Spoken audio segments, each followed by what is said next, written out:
Good evening, ladies and gentlemen, and welcome to our Economic Briefcase on Camnet TV. I'm your host, Luvinda Bazoka, with my co-host today, Mr. Noah Njapao. We've prepared for you a very wonderful topic. Today we are discussing challenges and prospects of documenting our national heritage. You know, in Zambia, a lot of things have happened. Before independence, we used to have Northern Rhodesia and we used to have our kingdoms. Maybe most of those things have been documented in history books, but post-independence, very little, has been documented by our writers, our historians, and other professionals. You can watch us live. We are live on various platforms on TV, Topstar, DSTV, and other channels. We are also live on the Camnet Facebook page. We are live on YouTube, and we are live on our guests' Facebook page, which is called Conversations with Memorable Personalities. Our guest today is a person that needs no introduction. This is son of the soil, one of the most exposed and experienced journalists, public servants.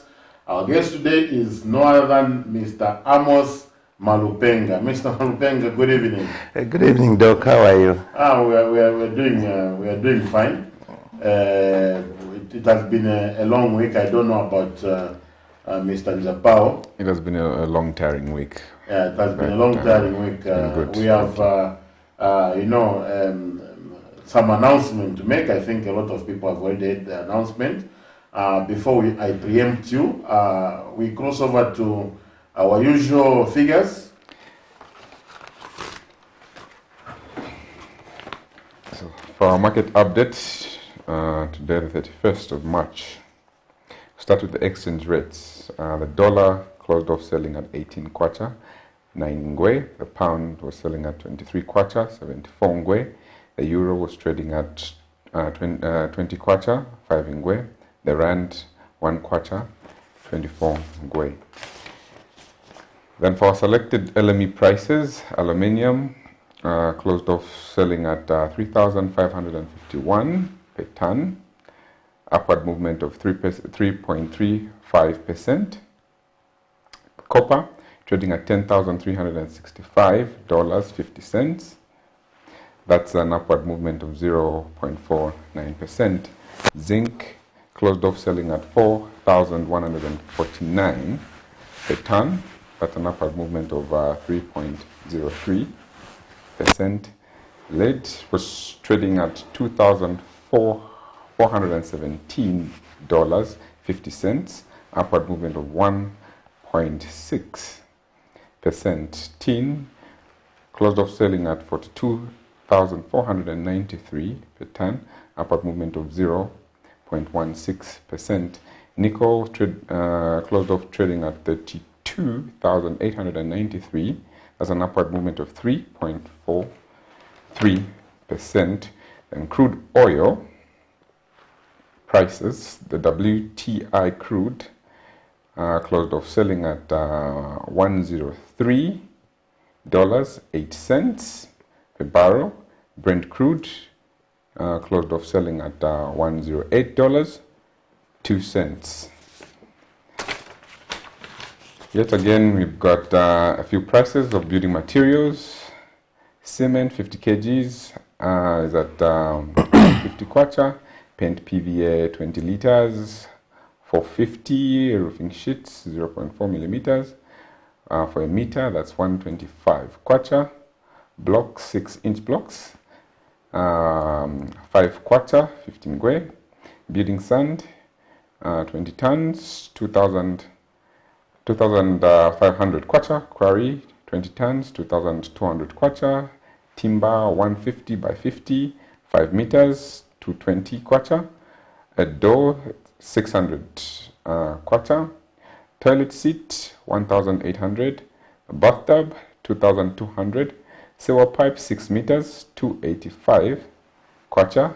Towels, a box, 4 pieces, 300 kwacha.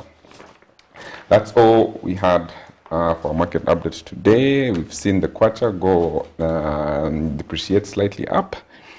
Though this week we saw crude oil prices go up to 130, close to 140, but we've seen a sharp decline with that after the announcement of Biden with the interventions that they're planning to have to reduce the oil prices. But nevertheless, we've got our own developments around Zambia with our fuel price.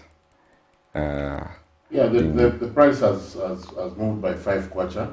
I saw the prices that you just showed us. Cement has moved to 150, and there's an increase from the last time we discussed the prices. Slight increase. We have also seen 6-inch blocks move to 5 kwacha 15 ngwe. I've also seen some adjustments in various products. What do you think is going to happen, to other prices of various commodities with, transportation costs probably expected to go up by the sharp increase in 4 kwacha something in where for a liter of fuel? Well, that will have an impact on all the goods across the market. As much as we are seeing the inflation rate going down, but with the adverse effects that the fuel prices will have, the decrease will have no effect, basically. I've seen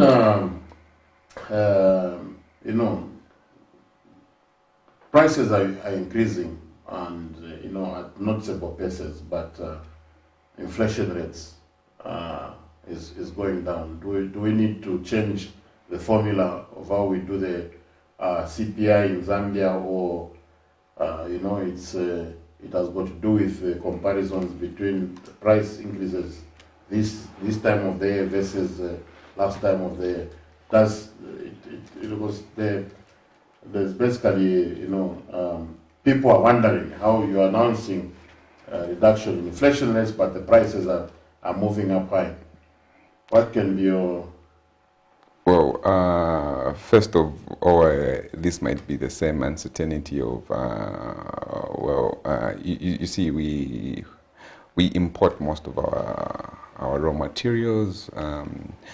Of course, the kwacha stabilized, but we've seen the oil prices, the fuel prices, they keep on going up. That might be the reason why we see prices not going down, because there's transportation of these goods, and that is also factored into the prices of these goods. The country has basically gone through a lot of turbulences. We saw price increases under the one-party state. When we are converting from a command economy to a market economy in the 90s.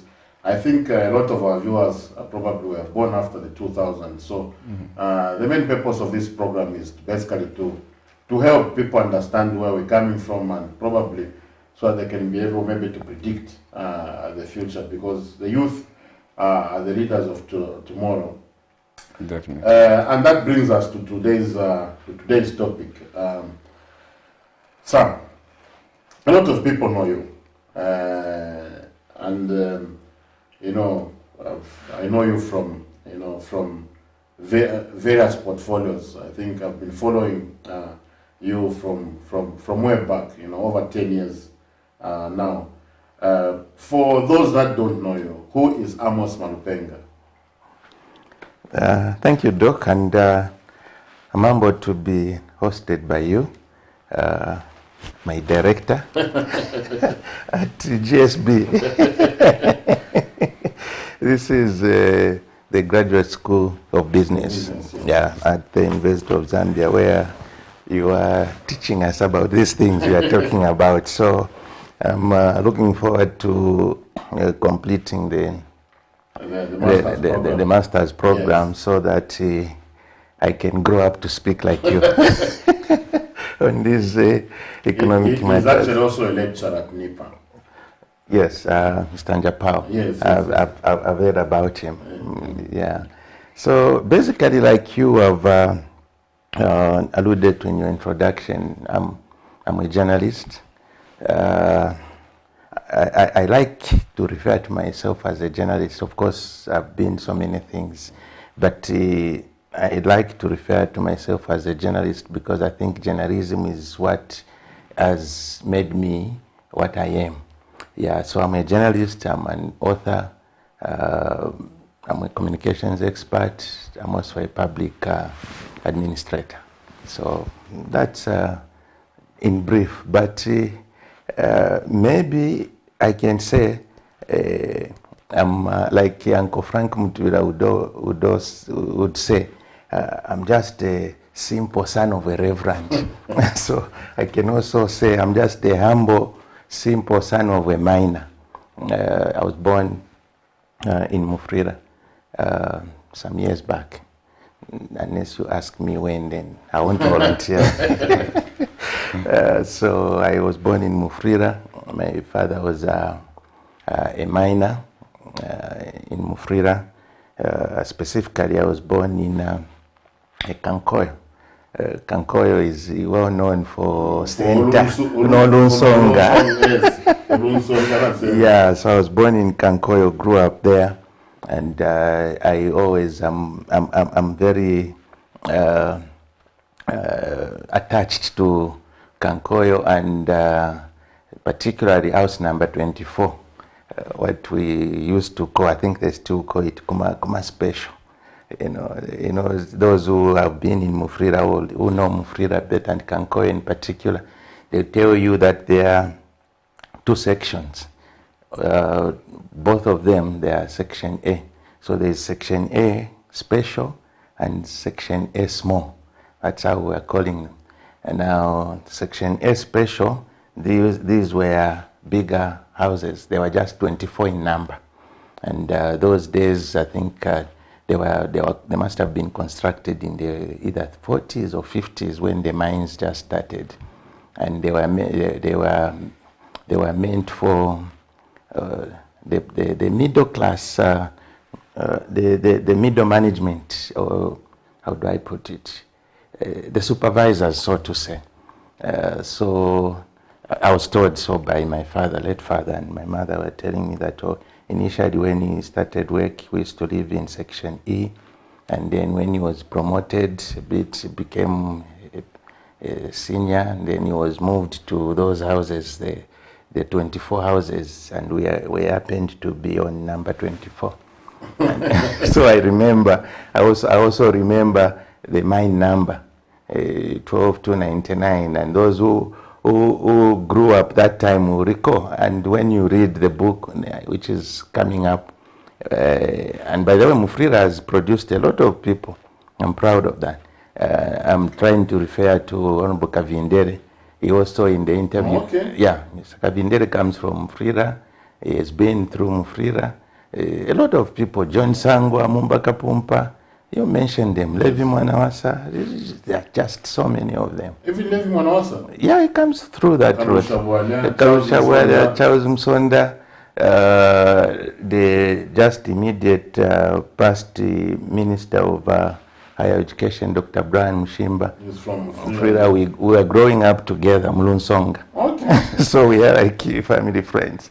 So we can talk about so many things. So basically, that's my background. But I know why you remember your mine number. When we used to access swimming pools and certain amenities that were owned by the mine, you needed to go and mention the mine number before. Indeed, indeed. And relatives who used to live in, I was born in Quito, but I grew up in Wansha. So we had relatives. My uncle used to work in the mine in Quito, so you didn't mention mine number from Quito, they would know.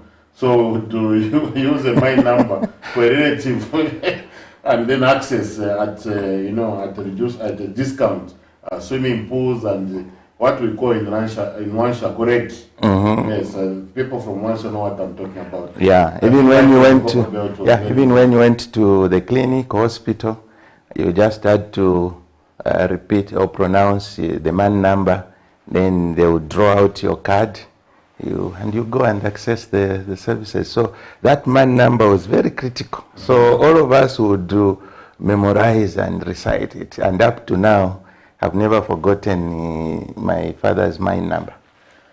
You were once at the post. There's a book that is coming up. First let's begin with the Levi Mwanawasa book. When did you do it? When after the post or when you were at the post? I did it whilst at the post. I was managing editor for the post then, and we were launching the book, I think, exactly a year after the death of the late President Mwanawasa. But the project started in about April 2008. As you know, the late president died on 19th August 2008. So the execution of the project started in April. That was maybe about 4 or 5 months before his death. But the idea was born in December 2007 when I followed him to interview him in Mfue, where he was on his annual leave. And then I made that proposal, and he said he needed to reflect on it, and I would discuss further when we both got back into Lusaka, and I followed up with further discussions, and I think somewhere around excuse me, somewhere around I think March, he allowed me that I was going to do the project. He actually had to write to me personally to allow me to execute the project and give me the terms of reference. There's one story I didn't include in that book, which is very interesting and makes Mr. Mwanawasa a very interesting individual. When you talk about his determination to protect public resources, I think a lot of people didn't know how much he was determined to do just that. So at the small budget, of course, what I had was just an idea. I thought we need to document his life history. And what gave me that idea was the same Sunday profiles I was doing. Somewhere in 2004, I did profile him. And he revealed quite a lot in that interview, touching on his person and all that. And so I'd been thinking about it. And when I was going to see him this time, that interview came back, and I thought maybe I need to sit down with him so I can extract a lot more information and compile a book. And of course, you know how it is, it's expensive to publish books. I didn't have the money, but I had the idea. And so I told President Mwanawasa that you'll have to lend me some money so that we can do research, pay the printers, the publisher, and all that. And so I say, and then we will see. Once we sell the book, obviously, we'll make some money, and I'll find a way of paying you back. So I said, okay, that's fine. Then it has to wait. So we waited. I reminded him. So I realized that if I were going to wait for the resources, I would not be able to extract the information. I was much more interested in the information. And one time, and he told me, okay, I think next week I will be all right financially. So you come. So I went there, it was a Saturday, I went back to see him, and he told me a story which I should have included in the book, which I didn't. And so he was saying, you see, my friend, I'm sorry, I have to disappoint you again. Because you see, I promised that when you come today, I was going to give you some money, which will enable you to start your research and all that. But unfortunately, the money I was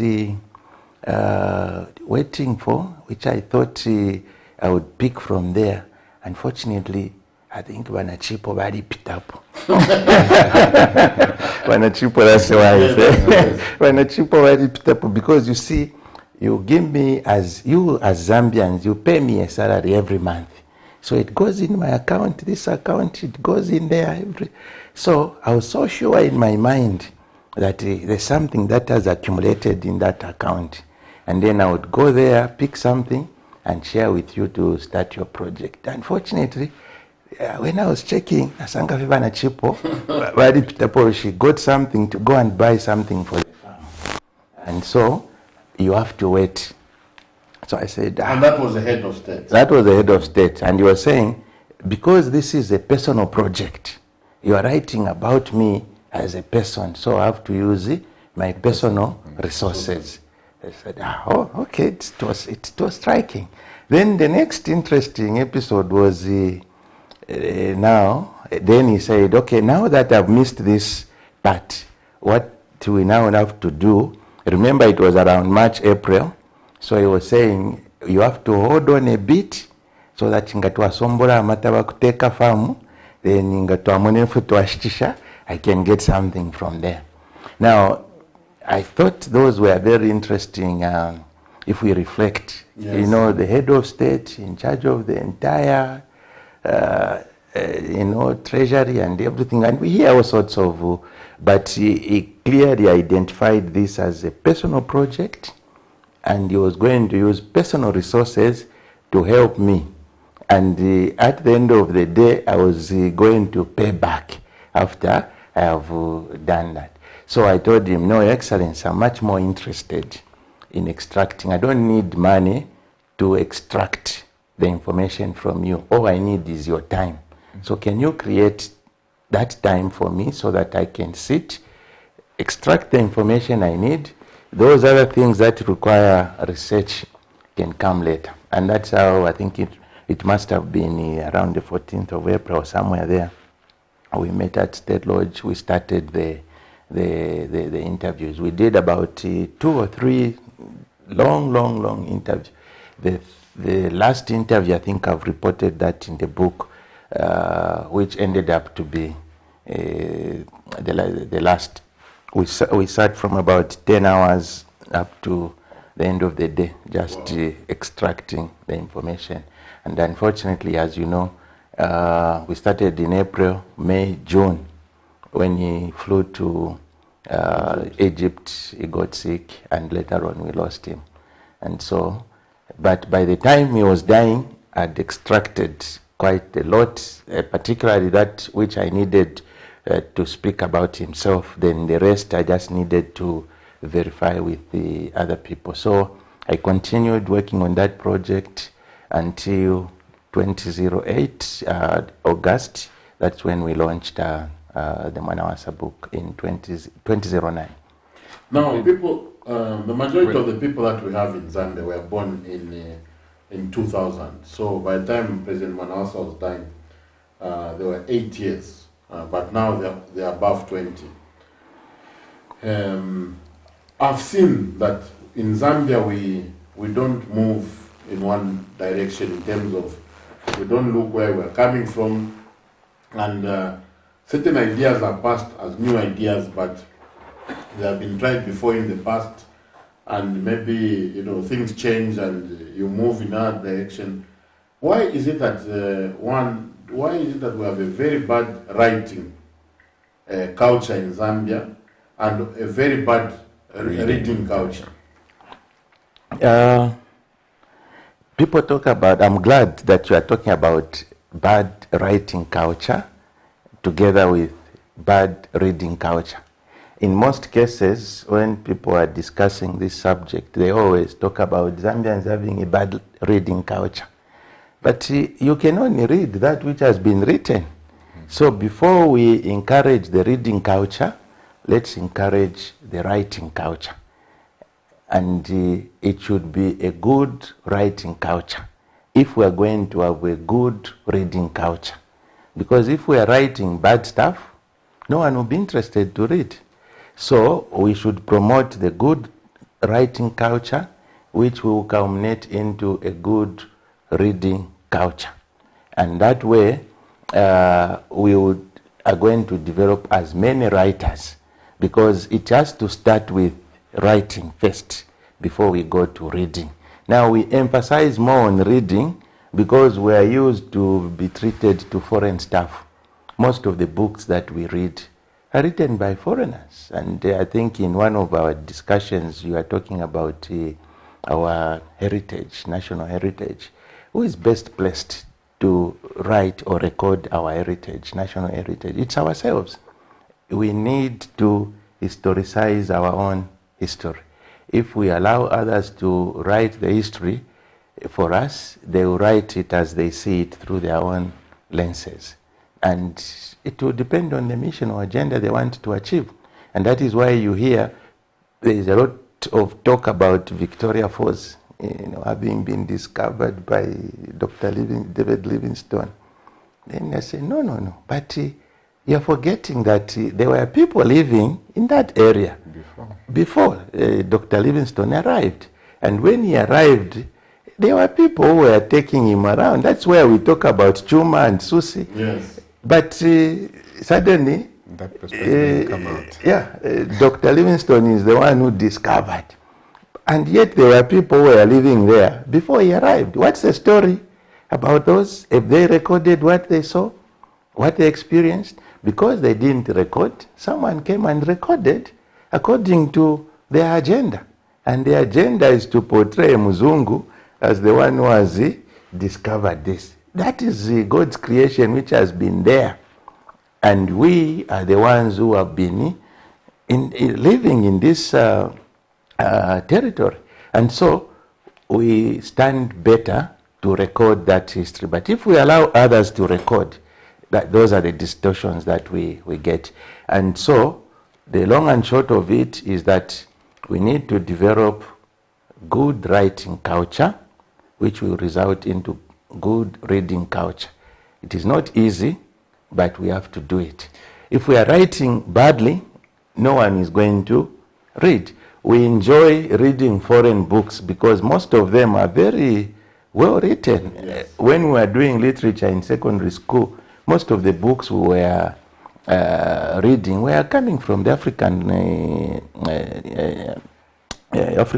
series. The Nigerians. The Nigerians, Ghanaians, Kenyans.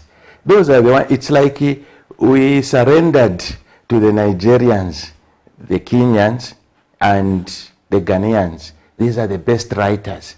And so we couldn't even think that we can also write. And how do we write? By talking about our own culture, our own things. When you read the famous Things Fall Apart, Professor Okonkwo is talking about the culture of the Nigerians, the food there, the fufu, all those things.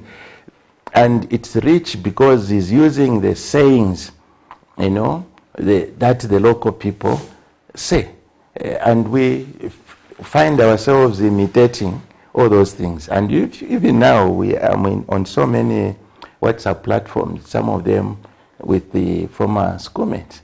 We recite some of our favorite paragraphs or words, expressions from certain books. Particularly the most quoted is the Things Fall Apart, the Animal Farm. The Nangungi wa Thiongo's books, we read so many of them. Up to now, you see, we read over 30 years ago, we can remember certain paragraphs word for word. If we did record our own history in that manner, you are saying that most of the so-called millennials were born, even as we are discussing Manawasa, most of them who are active on social media today and such platforms, they were very young, but they don't even know who Manawasa was. It's at least we recorded something. We are talking about so many other presidents. We had KK as our first president. We had Chiluba, Manawasa came, Arabi. After him came Michael Sata, ECL. Now we have HH. What is it that has been done? And in trying to record this history, we are not just talking about recording history about the presidents. There are so many. When you read my upcoming book, which is Conversations with Memorable Personalities, you find that KK have not featured him as an individual, but there are so many people who worked with him or around him who have told very enriching stories about themselves, where they were coming from, how they grew up, how they participated in the... And then that's a heritage they are leaving for us, because you have to define these things, because sometimes we pronounce things we don't even understand. National heritage. What is national heritage? What is heritage in the first place? Heritage, as far as I know, is something, it's property that you inherit, and that property must be of high value. So maybe if I have to use the local language, we are talking about if you have a piano, Yes. you know, when I die as a father, there will be certain things that my son, my wife, or my siblings or close relatives would not like to disappear. That's why you saw even when what's her name again? Is it Prince Harry or one of the two princes from late Diana?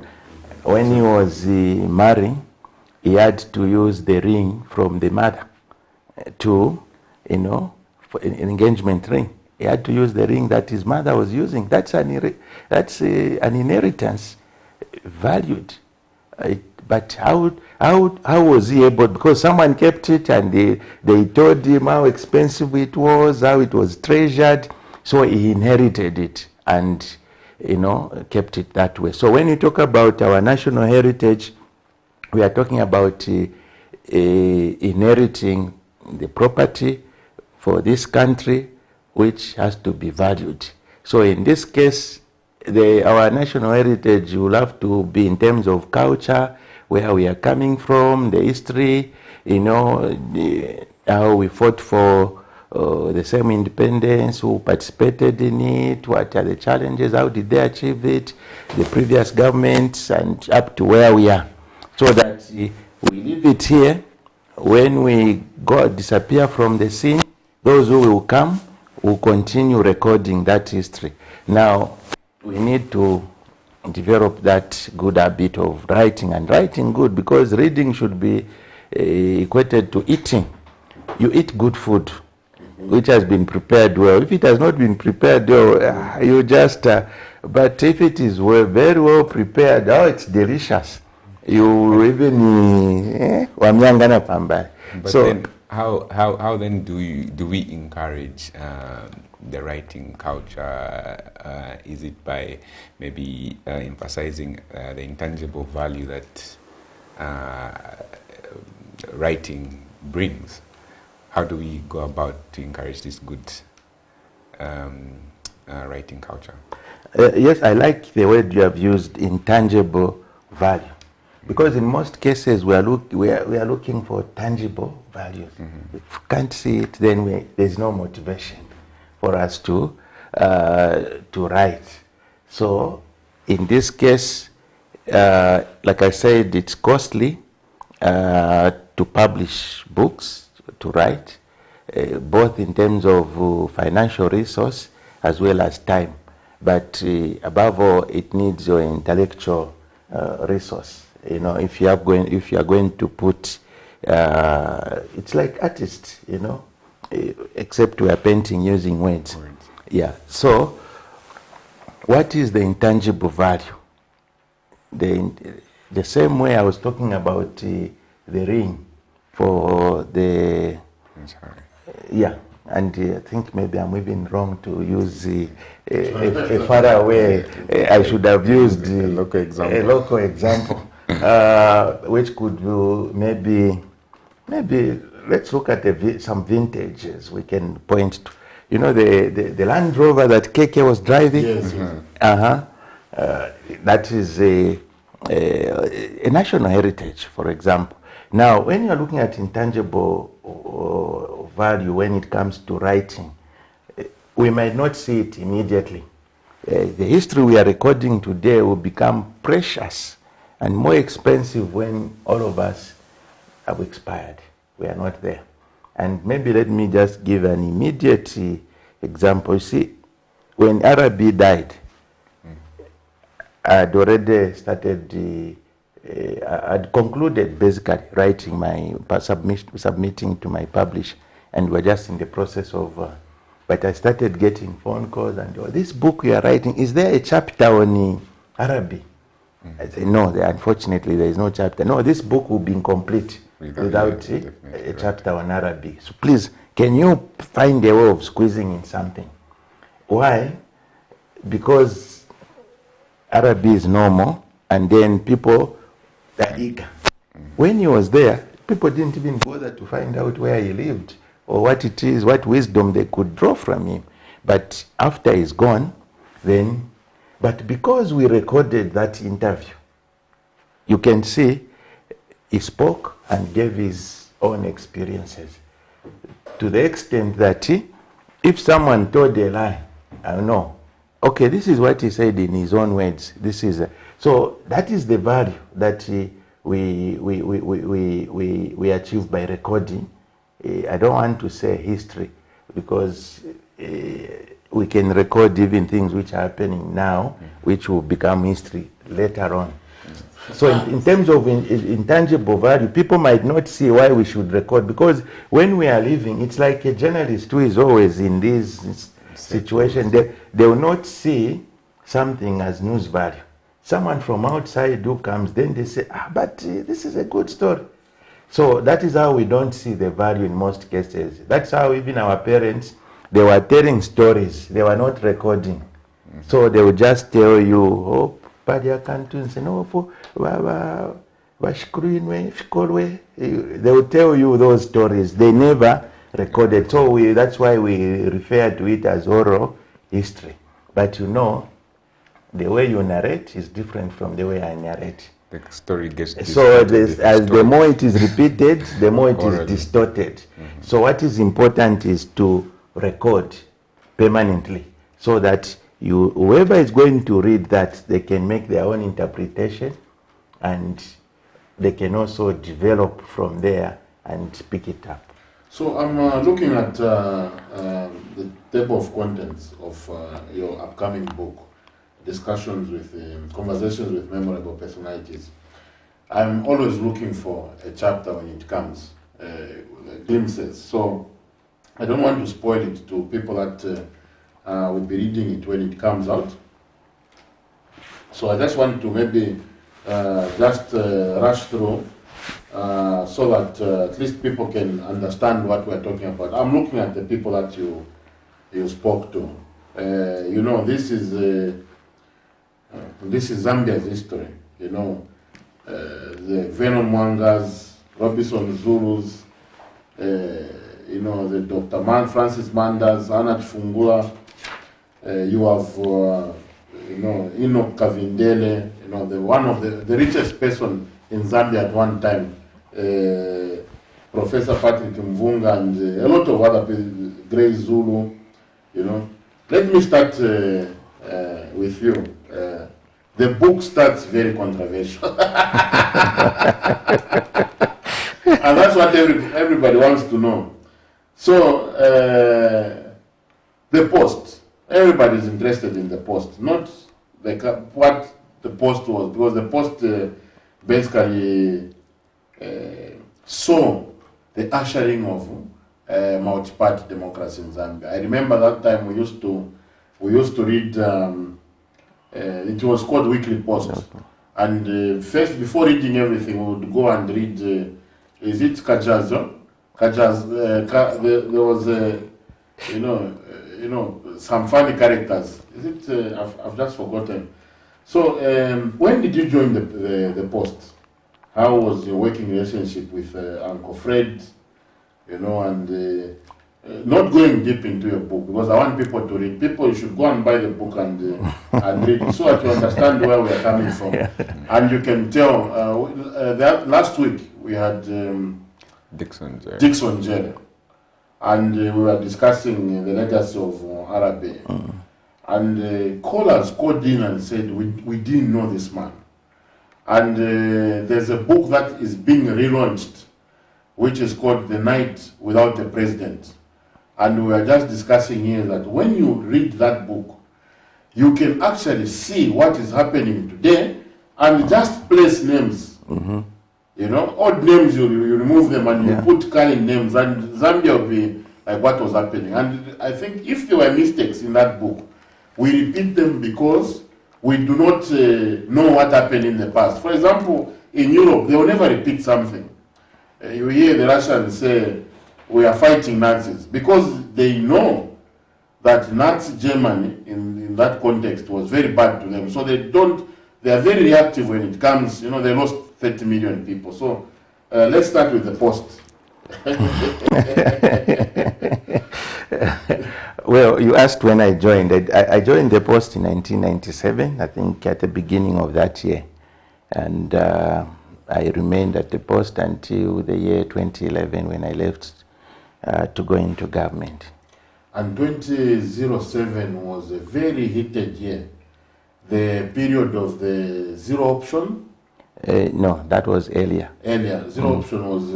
zero option was, I think, earlier than that, because it was during the Chiluba time. Yes. You joined in 1997, eh? Yes. Yes. The Post was born in 1991. 1991, yeah, yes. I joined in 1997, yes. when it was about 6 years old. Okay. Yeah.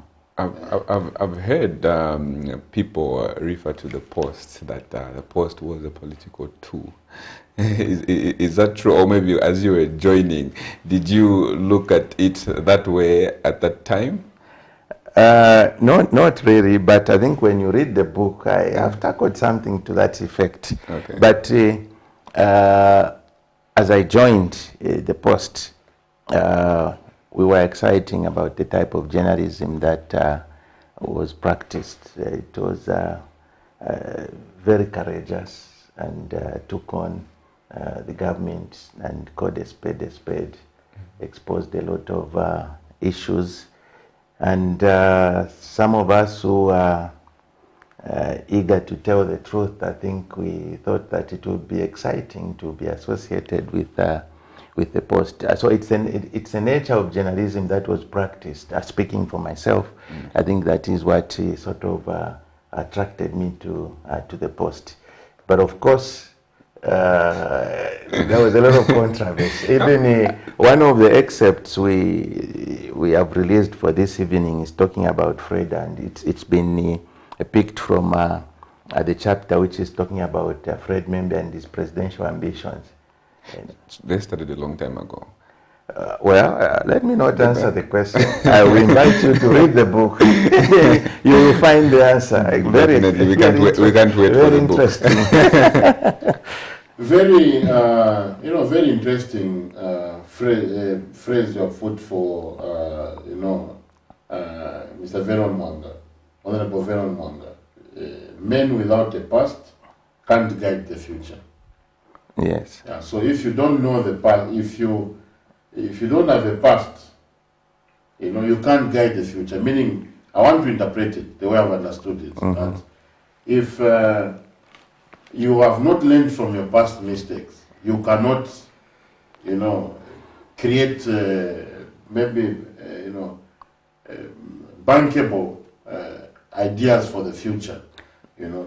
How was it to sit down with such gallant people and interview?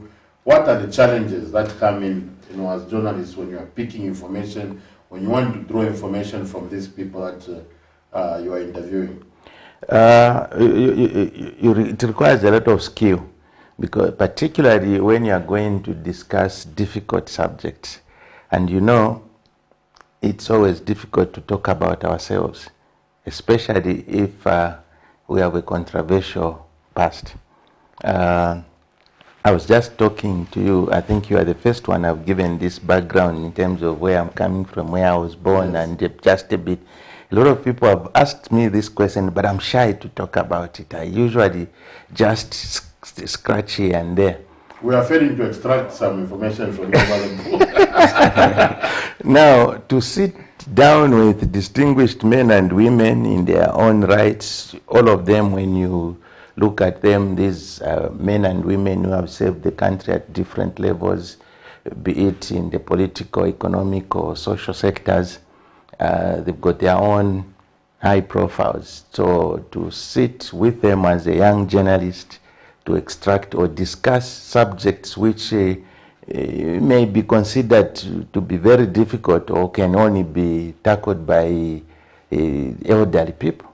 So you can see the challenge. The part you are referring to, Uncle Vijay, I think he has said, and he made it easier for us because he wrote about himself in the book titled Extraordinary Life. But obviously, you still can be measured in terms of how much you can review about yourself if you are talking about yourself.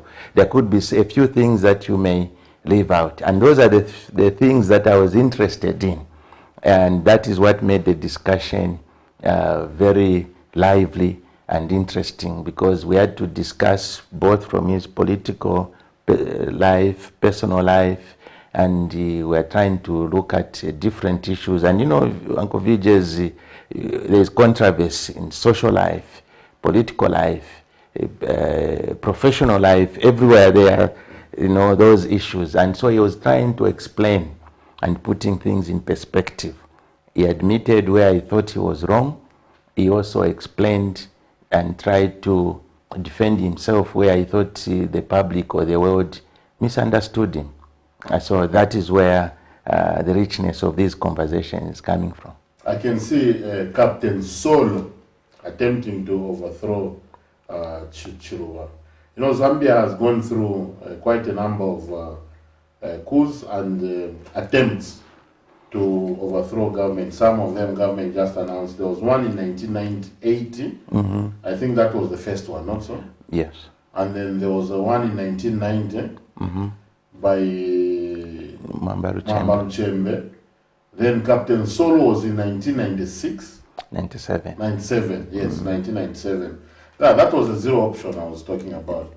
No, the zero option was before that. The zero option was when the some of the UNIP leaders, including Arabi, were arrested. Yes. Yeah, of course, the charge was bordering on treason or something to that effect. Yes. Yeah, so it wasn't an attempted coup in the manner that Solo and Yoram Mumbanshamwana did in 1980 and 19. Yeah. So you also sat with Captain Solo?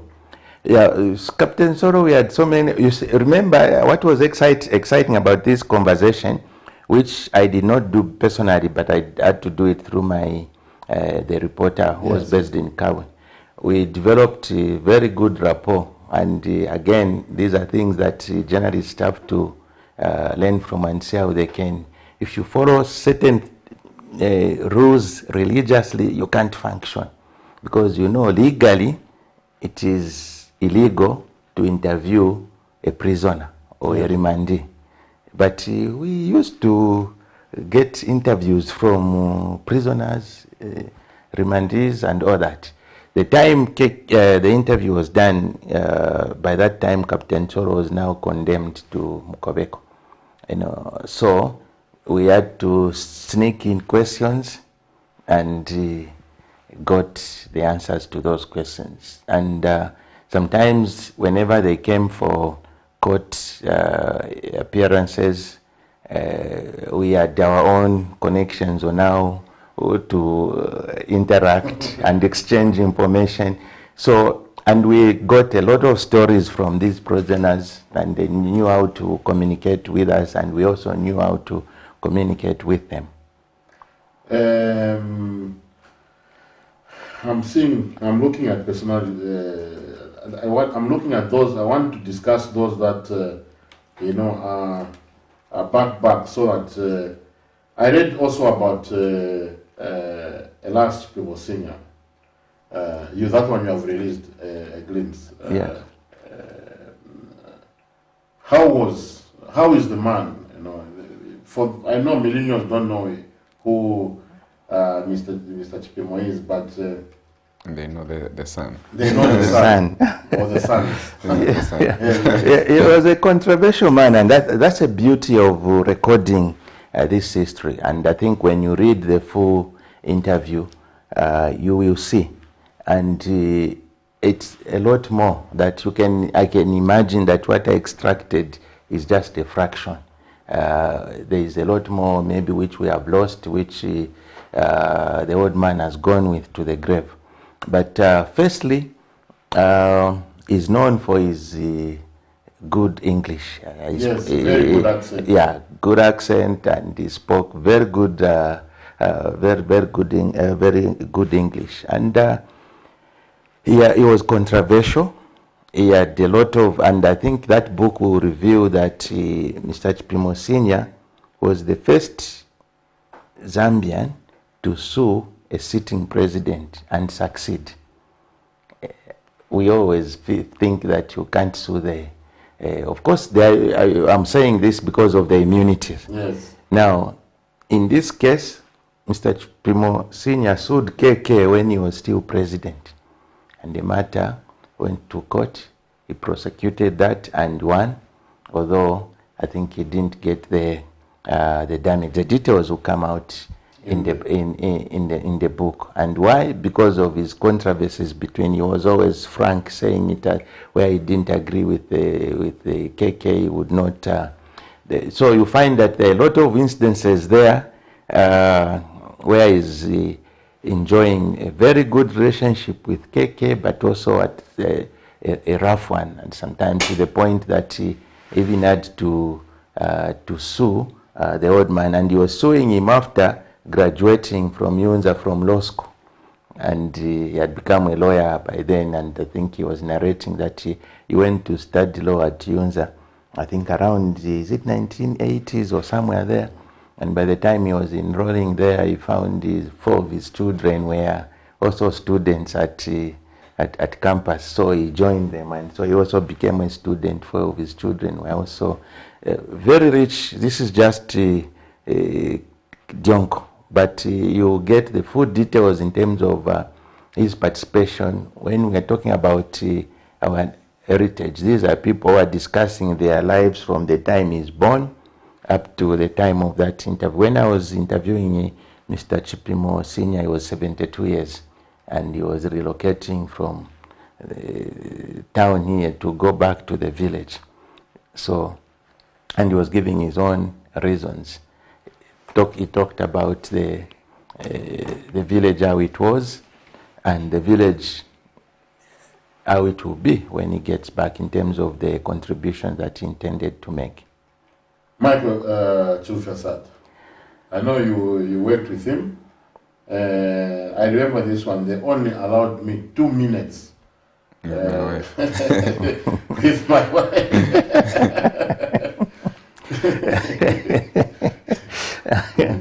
We had this as a rumor, by the way. Like, I think he once said on TV, "These guys, they are controlling my life now. I can't even see my wife." Yeah. Yes.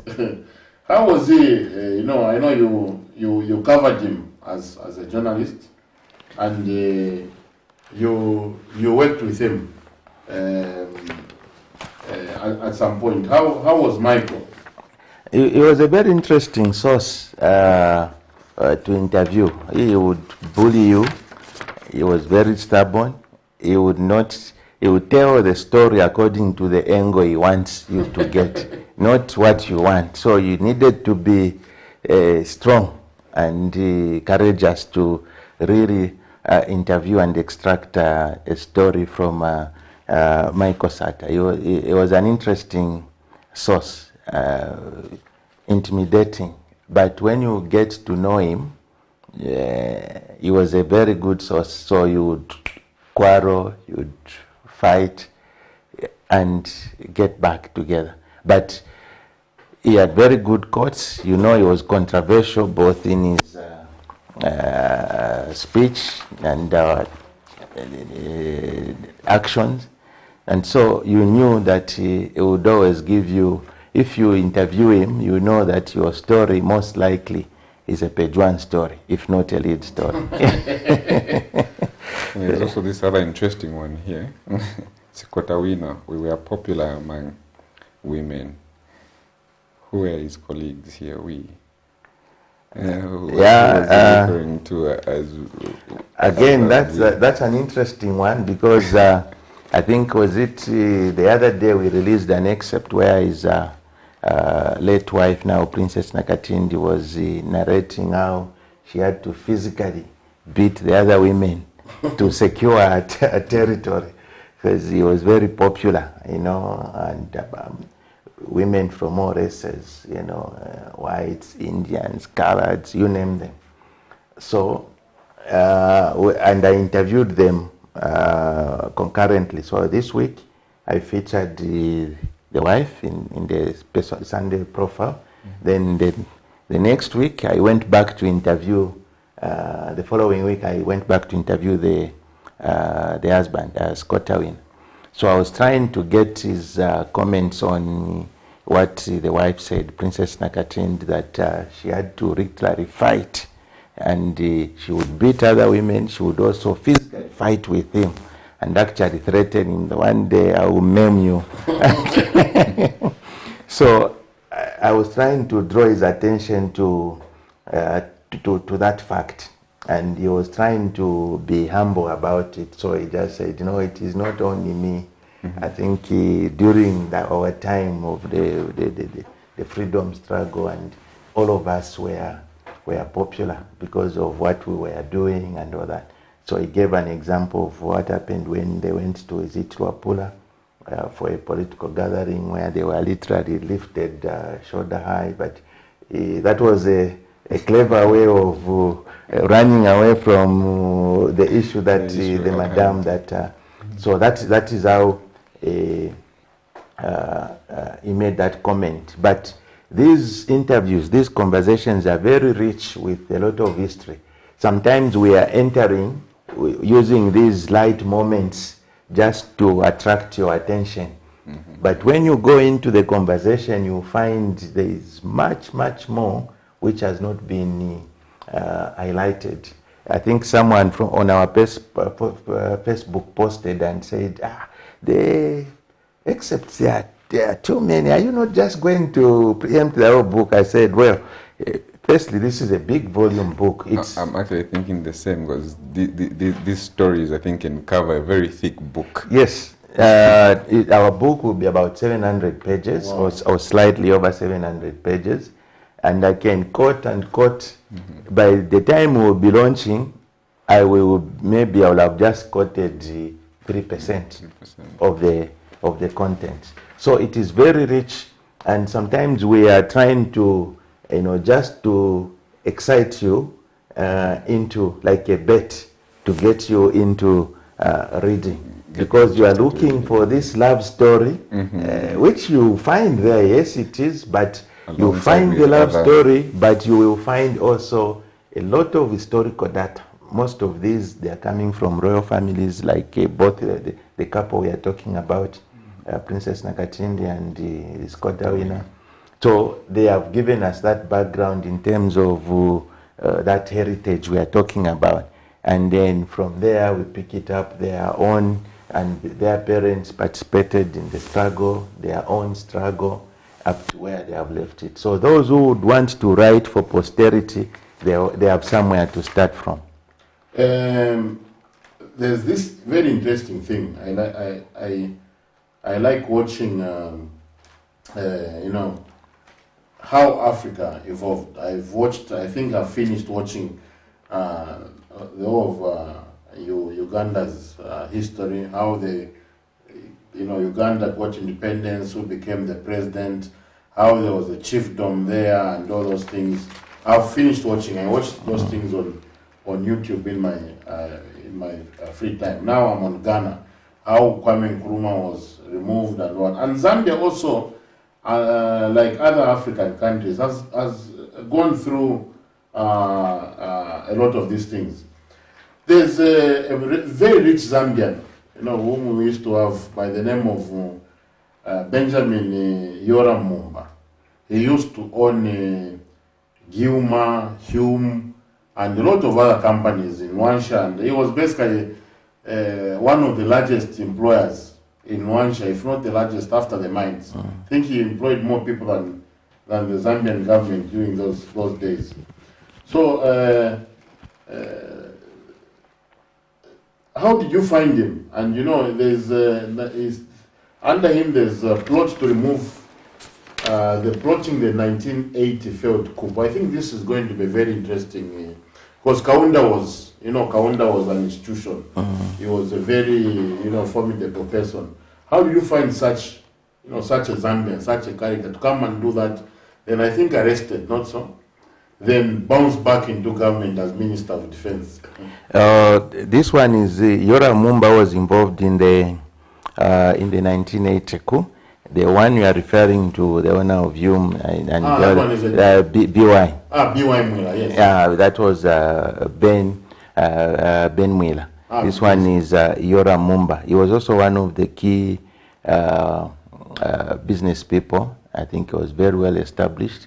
He was among those West Zambians who were educated abroad. So when they came back, started working in government, there were very few. That's why you have Edward Shamwana there, yes. Valentine Musakanya, the same Yora Mumba. These were the ones who were involved in as the masterminds. And it's another moving story in terms of just how they conceived the idea, how they planned they were just about to execute when the system pounced on them. Even flew out of the country, collected some money from the Bazungus and came back and used part of, and that is how someone was asking me, how was Aaron Milner linked to the coup? Because I think because we are releasing excerpts, so some of the stories people are having difficulties to connect them. Aaron Milner at the time had a big farm in Shimabala area there. And so when these were planning a coup, Shamwana, Yora Mumba and the rest, when they came back to collect some money from the Bazungus abroad, they bought Aaron Milner's farm. Aaron Milner didn't know that the people who were buying had the intention of using the farm as a training ground for the rebels, so-called rebels, lack of a better term. And so they used a lawyer who was, I think, a friend and lawyer to Kapwepwe, what's the name again, Anfield, to purchase that farm from Aaron Milner. And that is where they got some rebels from DRC, put them there. So they were training and preparing to take over from there. And that is how Aaron Milner was connected. The system or the government, they thought they couldn't make that connection, that he sold the farm in good faith, not knowing what the buyers would use it for. So they executed, they were almost executing. I think it's like a day in between. They planned to execute it like, I think 2 or 3 days, if not a day. I need to refresh my memory. And then before that, then the system pounced, because it's like when they picked up, they were trailing them in trying to accumulate the evidence. You know, when it comes to treason, you have to prove the covert and overt acts. So they had to trail them and ensure that they put all those things together. So when they were now, because they were trailing them, then they knew that they were just about to pounce. Then they rounded them up, and that's how they were all arrested. Of course, some were acquitted, others were convicted. Yora Mumba was convicted together with Shamana and a few others who were pardoned by KK, I think just before the multi-party system of government came into force. So we take a short break, and when we come back, we are going to open the phone lines. We are going to read your messages. You can call us on the numbers that are just below the screens. You can send us text messages. When you call, tell us where you're calling from, your name, and what you want to contribute. See you in a short while.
Camnet TV is becoming big and better. You can now watch Camnet TV wherever you are around the world, simply by downloading the Camnet TV app.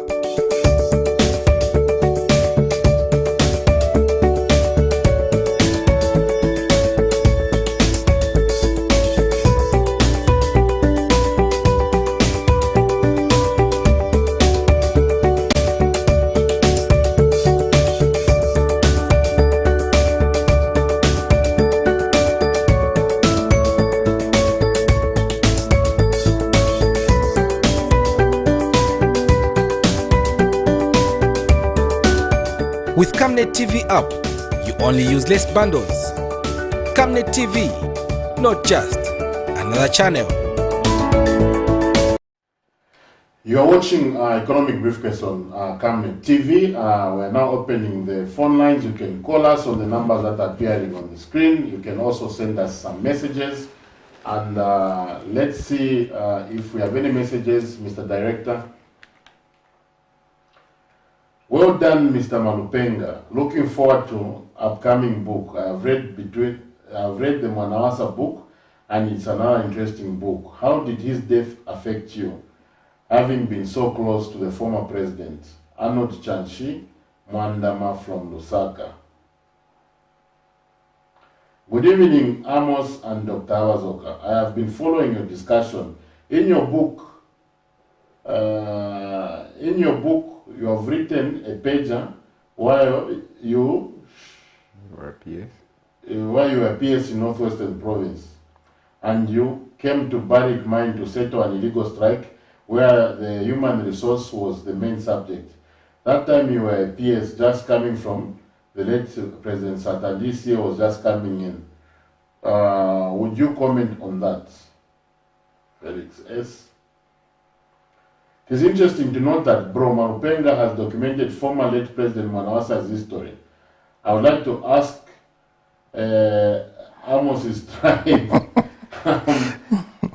Gaston in Kasama, Northern Province.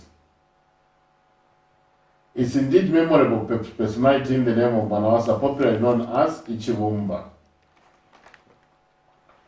It's very true. Very few people know about you. I think even the people from the post you have. I know you in your book you say people used to say the people from the post, but you are not part of. There was no cartel of some form. I've been reading. Yes, but there's this mystery that surround. Uncle Fred, you, and other journalists that were at the Post. Actually, I know a lot of them. You know, I was a regular contributor to the Post newspaper. Yeah. So maybe you can react to some. Yeah, a lot of people Malupenga sounds like it's from Northwestern. Yes. Others think it's from Central, Lenje. And the very fact that I wrote about Mwanawasa, others thought there was some kind of a relationship, like others would do meet and greet me in Lenje. We have a first phone call. Just hold on to your thought. Hello, good evening. Your name and where you calling from? Hello, good evening. Good evening, sir. Mr. Hamakosa. How are you, sir? Fine, thank you, Mr. Malupenga. Yes, sir. Yeah, I'm following your program. And it's very interesting. I'm happy to hear Mr. Malupenga is born from Mufreda. When he was PS, I didn't know. Mr. Kakirekodi from Livingstone. Also, Mufreda, typical. With the money number 53. Adult number 58, section 3B. So, very interested to hear your research and what you have written, though the book hasn't come out. We are waiting for you. I don't know if in maybe Mr. Chiruba also, because the story started from Chiruba into Mwanawasa. So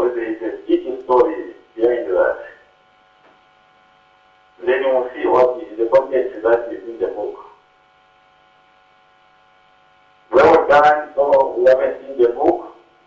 According to what you are saying, it is a very interesting book. We used to read Nigerian books like the way you say, where they normally talk about their culture, who did what. In Zambia, very few books. Even those books, paper books we know, they are gone. I don't know where you can find them. I can remember we are checking for 9-year-old daughter. And the issue those books are gone in Zambia. We are just concentrating on reading foreign books, foreign history. And some of the books they are writing things for Zambia. People who haven't been in Zambia, they just write what they hear, not what they saw. So we write to a book, like the book we were written, which talks about Zambia and the people and the characters of Zambia and what they did. And such books are supposed to also be introduced in schools, so that people, these young people are growing, they can have that history in mind. Otherwise, the history will be lost. So we are very grateful for the work done. Thank you very much. Thank you. Your reaction to the messages and to our first caller. Thank you very much. I was explaining, I think it is someone who was asking my tribe. Yes. Well, I think we are being discouraged, which is a good thing from focusing on tribe. I think ECA was saying my tribe is Zambian. So, for your information, my tribe is Aushi. I come from Luapula province, Mansa district, Chief Chisunga. And when my father early retired, I didn't see. Of course, maybe someday we'll go into details. When my father early retired in 1982, he went back to Mansa, where he was a village. He became a village headman. He had gone back to inherit his uncle's, where the uncle was a village headman, so he took over. We have another caller. Good evening, your name and where you're calling from? I'm calling from Usaka. Yes. I'm Austin Mwange, and I'm following the program, and I think this is a very good program. I've learned a lot from the program, and I wish to just maybe ask Mr. MALUPENGA. If you look at these other presidents in Europe, in America, and the other thought leaders, including business, entrepreneurs, they write books and they help to write books. And for you people who are private, you've seen in Nigeria, in East Africa, South Africa, almost every business person, notable business person, notable thought leader or politician, not only serving presidents or former presidents, including politicians like Malema and others, there are a number of books.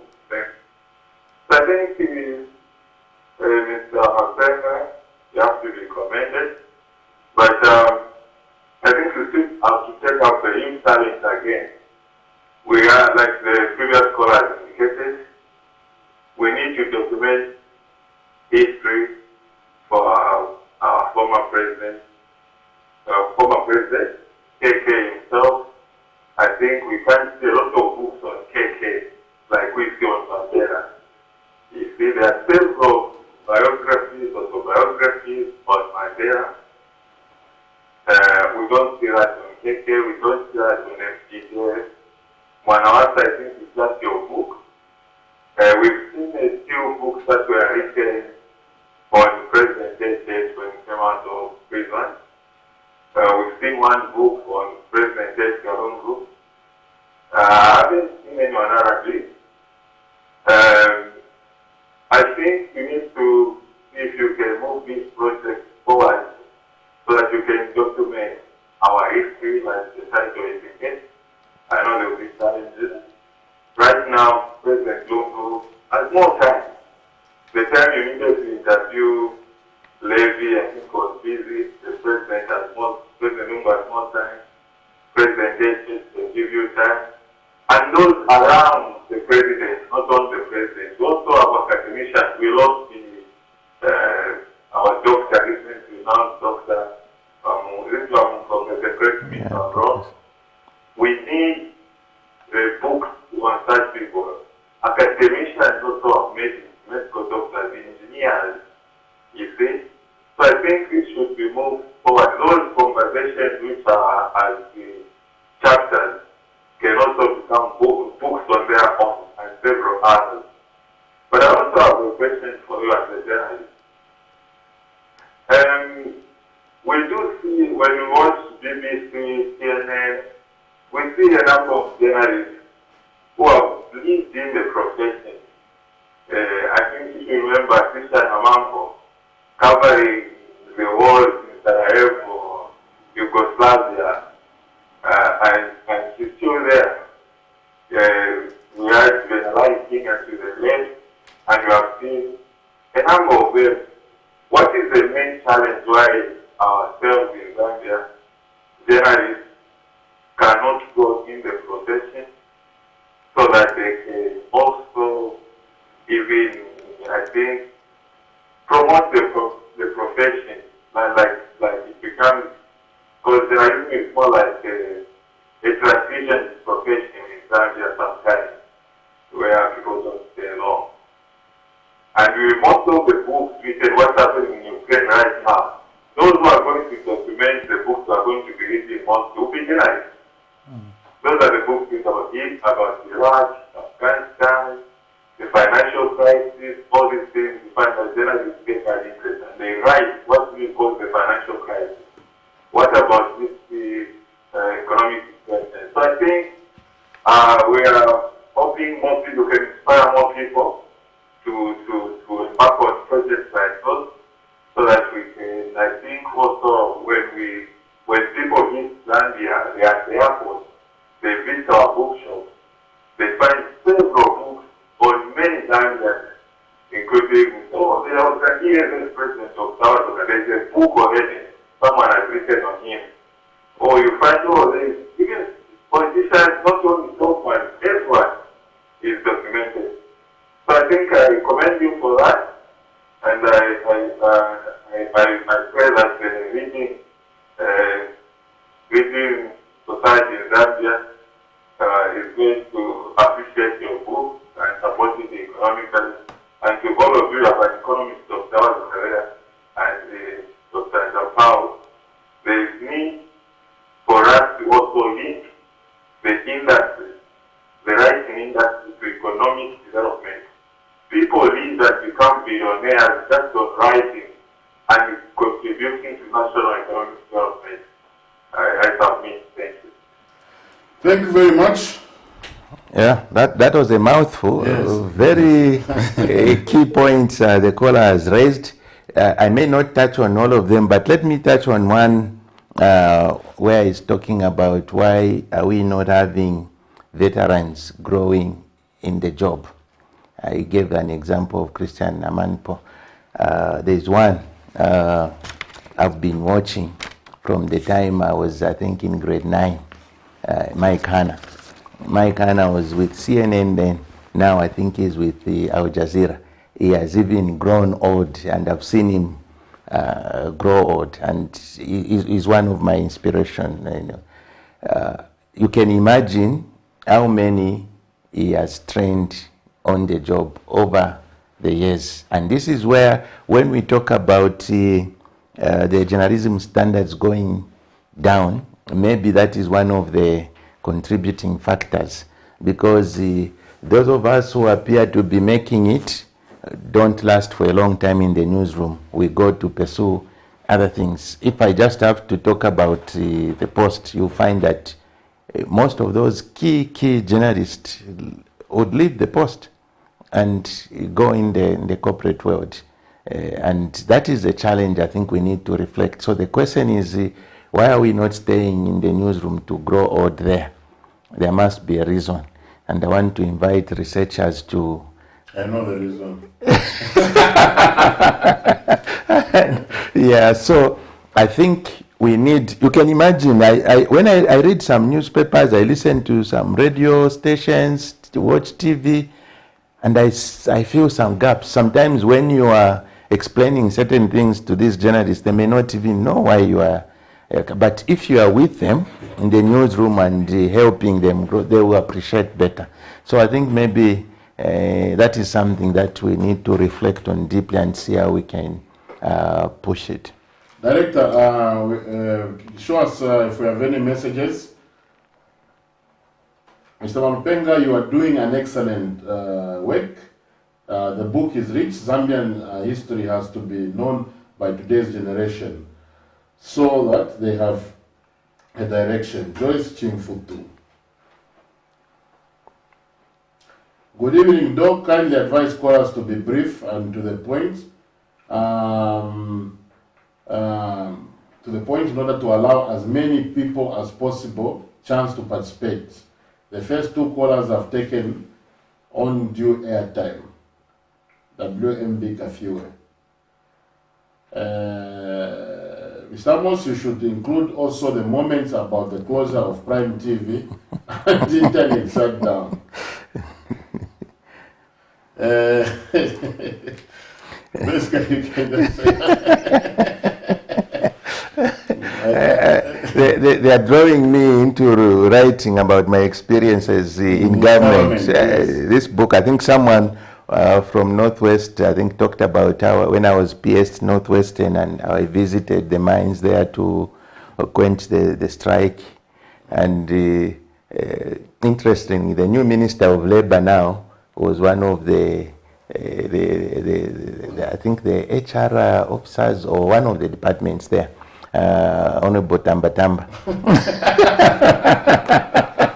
So I worked very closely with her when I was in Northwest, and she was with the Lumana mine then. So this book is not talking about my experiences in government. I think that's another book that I will write sometime, maybe some 10 years from now. Yes, because time has to pass. Time has, if I have to write a meaningful book. Yes. But if I have to write immediately, I'm thinking about writing about corporate governance from the public and private sector perspective, just drawing on a few experiences from both sides, but pamamba, not deep. But if I have to write deeply, you know, I'm on oath. So sometimes even when people say wrong things about me, just like someone was talking about the internet and Prime TV, I have difficulties. My hands are tied. I can't start responding and explaining things. And so sometimes I allow people to share their own ignorance and just watch from a distance. I think we can take in one more caller. You can call us on the numbers that are appearing on the screen. And as we wind up, Mr. Japao, any last wishes, contributions? Maybe just a last question, I'm sure, for all of us here. How can documenting, let's say, economic milestones and analyzing their impact or their long-term impact, how would the academicians now come in instead of speaking to themselves? Academicians, we speak to ourselves, right? Yeah. We publish formulas and what, not for the people. Now we look at Zambia and the economic milestones, policies that have been before, now, what's their long-term impact and all that. How do you encourage such write-ups? Yeah, I think maybe I can speak about it from the communications point of view. You learned people in this area of economics, and when you are communicating, 3/4 of the time you speak to yourself. If you see my writings, I'm very simple. You know, I don't want to show you how many bombastic words I know. Otherwise, I'll be talking to myself. You have a lot of economic jargon. Even when you are explaining things on the radio or TV, you don't break that down so much. So it becomes difficult for people to read. So they will just leave and abandon that. So the long and short of it is that you have to communicate your ideas in a manner that your consumers will consume easily. So you understand what you are talking about is this. And then you take out your jargon and use very, let me use I was listening to Dr. Jonas Chanda, the former health minister. He was asked a question about the health challenges, and so he described the health system, and then he talked about, gave an example of the sun and the other planets around it, and so he didn't explain things from the medical point of view. You explained from the other. I had difficulties during COVID time when it just started. You saw how Dr. Chufya was communicating. Yes. You know, he would communicate. No, we recorded so many patients. 5 of them are symptomatic. Now, the common man, how is it for him? And those in the medical profession know exactly what.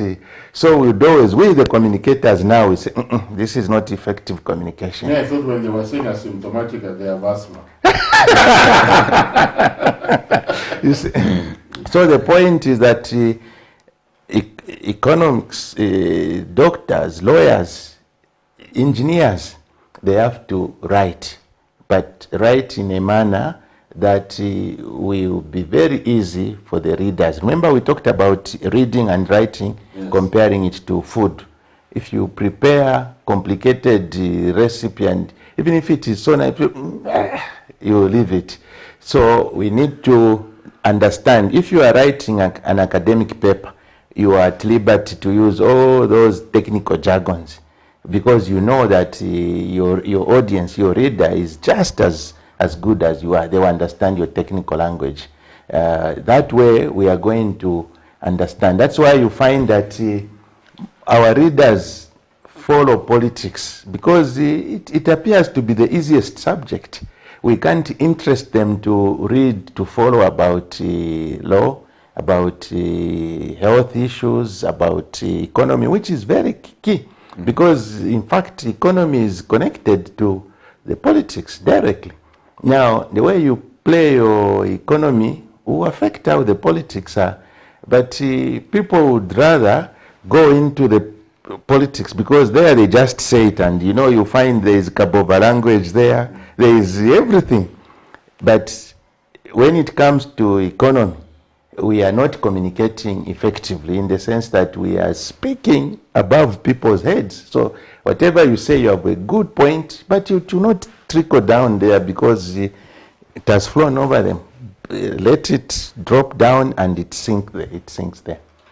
Ladies and gentlemen, there you have it. Let's develop the culture of writing, proper writing, reading, and let's document our history, because a country that does not know where it's coming from will not develop, because we learn from the past, we make record lessons from from what our ancestors were doing, what the founding fathers of the nation, the vision that they had, so that we're able to shape the national economic development agenda, not only for us, but for our children in the future.